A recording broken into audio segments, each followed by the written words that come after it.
Are you having trouble getting a good night's sleep? Well, although you might not be able to control all of the factors that interfere with your sleep, you can adopt habits that encourage better sleep. Dr. Nicole Swiner is a family medicine practitioner and author of How to Avoid the Superwoman Complex. She joins us now with lots of suggestions, especially for people like me. I'm like an insomniac. I never can get to sleep. So I'm so glad you're here. So you first off have an acronym for sleep. Is that right? Yes. So I like to describe myself as a sleep professional. I'm a professional sleeper. If I could list it as a hobby and not appear lazy, I would. So my favorite words to use for things to avoid for better sleep include things like stress and sleep apnea for the S. I mean, we'll talk about that in a minute. L is for lights. Okay. There are all sorts of lights that stimulate us, overstimulate. E is for ethanol, which is a medical word for alcohol. Oh, okay. E is for exercise, which can be good and bad.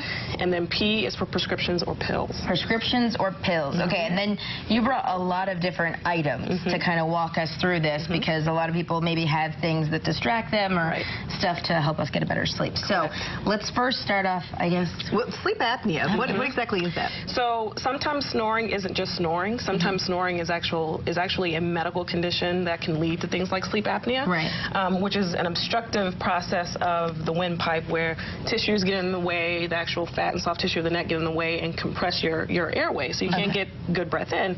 And if you're not getting good oxygen flow, that can actually disrupt your sleep. Wow. The L, lights. So this is bad, this is bad, this is bad. Electronic. All screens. Anything that's electronic. Screens that flash, light in your eyes, stimulate your brain to stay awake, bad. So turn off at a reasonable, time of night. Give yourself a good hour to 2 hours of just, just nighttime. An hour to 2 hours, you're saying, like, without the cell phone. Off. What? No one does that. Off. We can't. Turn it off. Or at least get some good sleep.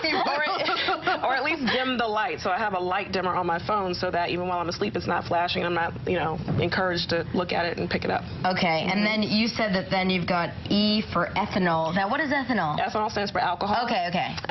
So, a lot of us use a good old nightcap, and, an occasional cocktail or a glass of wine and all that with dinner is fine. But if you're doing it too much, about 2 or 3 hours after you lay down to sleep, it wakes you right up. Wow. So you feel like you're sleeping. If you're drinking a little too much, you may have kind of like a drunken sleep. But when you wake up, you don't feel rested. You feel like you're kind of hungover. What's your definition of too much?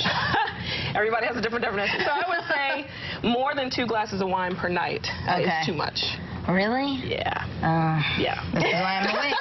Okay, there's another E, exercise. Exercise. So I don't have a good, demonstration for exercise, but often exercise. Yeah, there you go. See? Perfect. Exercise can be really good, so consistent, regular exercise is great, but too much and too close to bedtime is actually overstimulating.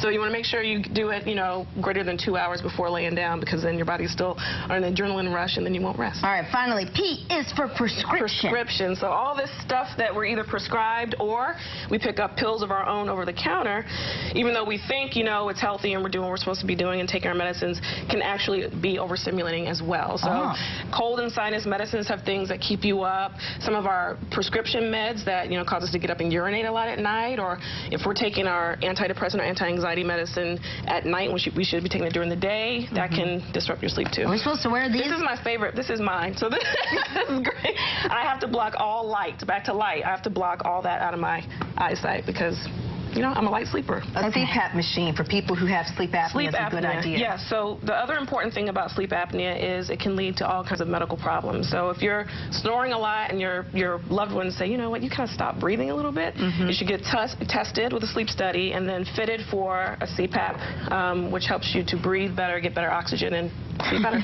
All right, very good stuff. Thank you. Thank you. Thank you for joining us today. Hopefully you're going to sleep better tonight. Take some of these tips. I know I am. I'm going to wear my mask. I have one. I don't wear it all the time, but I think I'll wear it tonight. I never had one of these, but I like it. Make it